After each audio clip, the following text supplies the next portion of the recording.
इस वक्त आ रही है बड़ी खबर। कांग्रेस अध्यक्ष राहुल गांधी ने कांग्रेस संसदीय दल की बैठक में बड़ा बयान दिया है। प्रधानमंत्री मोदी पर एक बार फिर निशाना साधा और कहा कि प्रधानमंत्री मोदी कई मामलों पर चुप हैं, देश के लिए खतरनाक है।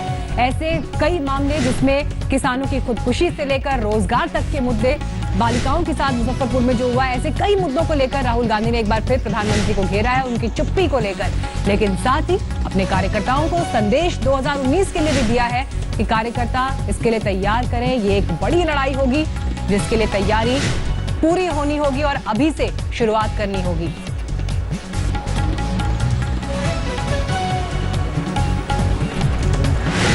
किसानों से लेकर रोजगार तक के मुद्दे को राहुल गांधी ने इस बैठक में उठाया और इसे लेकर प्रधानमंत्री पर एक बार फिर निशाना साधा कि प्रधानमंत्री इन तमाम मामलों पर चुप हैं, बयान नहीं दे रहे हैं।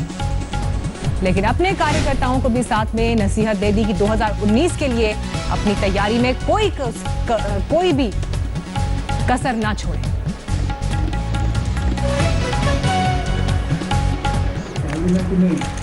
वहीं ये दूसरी तस्वीर आप देख रहे हैं बीजेपी संसदीय दल की बैठक की, यानी दोनों पक्ष, चाहे सत्ता पक्ष हो या विपक्ष, तैयारियों में कहीं कोई कमी नहीं, अपनी स्ट्रैटेजी के साथ तैयार।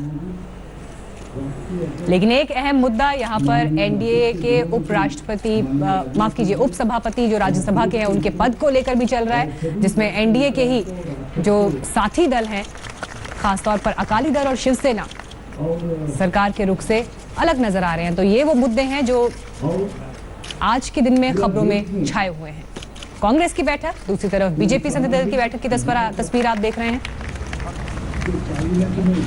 लेकिन 2019 के लिए कैसे अलग अलग पक्ष अपनी तैयारियों में जुटे हुए हैं, अपनी स्ट्रैटेजीज में जुटे हुए हैं, रणनीति तैयार करने में, उसकी ये एक झलक।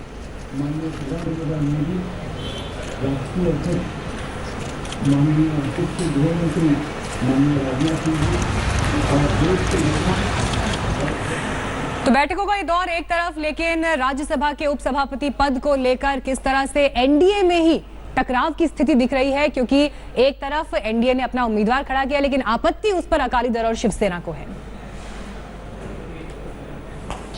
मुझे भी सूचना मिली है और मैं एनडीए के सारे नेताओं का आभारी हूं, उन लोगों का जिन्होंने मुझे उस पद के लिए योग्य समझा।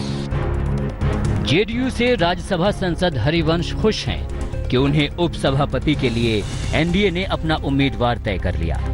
बिहार के मुख्यमंत्री और जेडीयू के सर्वेसर्वा नीतीश कुमार खुश हैं कि कम से कम राज्यसभा में उपसभापति उम्मीदवार के मामले में तो उनकी चली। दूसरी ओर एनडीए में अहमियत मिलने से खुश जेडीयू नेता अब राज्यसभा में अपने उपसभापति उम्मीदवार हरिवंश की तारीफों के पुल बांधने में जुटे हुए हैं। से ज्यादा निष्पक्ष, ईमानदार और निर्भीक उम्मीदवार को दूसरा नहीं हो सकता। मुझे उम्मीद है कि उनका चयन सर्वसम्मति से होगा।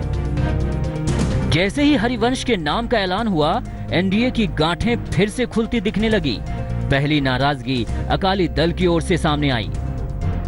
कर रहे हैं मीटिंग, और हर पार्टी अपने अपनी मीटिंग करती है, फैसले लेती है, और इस पे क्या डिसीजन लेना है अभी तो इस पे कोई बात भी नहीं हुई है। तो अखबारों की सुर्खियां हैं, वैसे ही अभी कोई बात नहीं है। नहीं, ऐसी कोई बात नहीं है। ना बीजेपी ने कोई ना मानने वाली बात की है, ना हमने कोई ऐसी कैंडिडेट की कोई बात नहीं है। ये तो अभी कल तो ऐलान हुआ जो चोन का है, रात ही वैसे इनफॉर्मल बात हुई है, आज फॉर्मल मीटिंग होगी। अकाली दल को उम्मीद थी कि उपसभापति का उम्मीदवार उनकी पार्टी से होगा। इसके लिए अकाली दल में नरेश गुजराल का नाम चल रहा था, लेकिन आखिरी समय में हरिवंश के नाम का ऐलान कर दिया गया, जिससे अकाली दल नाराज है। हरिवंश के नाम के ऐलान के बाद केंद्रीय मंत्री हरसिमरत कौर बादल के घर अकाली नेताओं की एक अहम बैठक हुई, जिसकी अध्यक्षता खुद सुखबीर बादल ने की। सूत्रों के मुताबिक अकाली दल 9 अगस्त को राज्यसभा के उपसभापति के चुनाव में गैर हाजिर भी हो सकता है। आज फिर अकाली दल के संसदीय पार्टी की बैठक तय है। माना जा रहा है कि अकाली दल इसमें कोई बड़ा फैसला ले सकती है। अकाली दल के साथ साथ शिवसेना की नाराजगी की भी खबर है।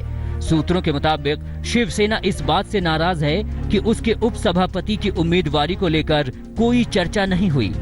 दरअसल संख्या के मामले में राज्यसभा में एनडीए की हालत पतली है। ऐसे में अकाली दल और शिवसेना की नाराजगी नई मुसीबत खड़ी कर सकती है। वहीं एनडीए उम्मीदवार हरिवंश को रोकने के लिए कांग्रेस दूसरे विपक्षी दलों के साथ मिलकर साझा उम्मीदवार उतारने की तैयारी कर रही है, लेकिन अब तक विरोधी पार्टियों ने अपना उम्मीदवार फाइनल नहीं किया है। कंसेंसस दो चीजों पर हो सकता है, या पार्टी पर हो सकता है या व्यक्ति पर हो सकता है। हमें दोनों मंजूर है। 9 अगस्त को राज्यसभा के उपसभापति का चुनाव तय है। ऐसे में राज्यसभा का गणित समझना भी जरूरी है। राज्यसभा में कुल 245 सीटें हैं। इसमें एनडीए के पास 90 सीटें हैं, तो यूपीए और संयुक्त विपक्ष के पास 112। अन्य दलों के पास 32 सीटें हैं। 6 सदस्य निर्दलीय और 4 नामांकित सांसद हैं, जबकि 1 सीट खाली है। उपसभापति का चुनाव जीतने के लिए किसी भी दल के लिए 123 सीटें चाहिए और दोनों भी इस आंकड़े के आसपास हैं। ऐसे में दोनों धड़ों की नजर राज्यसभा में एक-एक वोट को अपने पाले में करने की होगी। आज तक ब्यूरो। लेटेस्ट खबरों के लिए यूं ही देखते रहिए आज तक और इस वीडियो के पसंद आने पर लाइक, शेयर और सब्सक्राइब करना ना भूलें।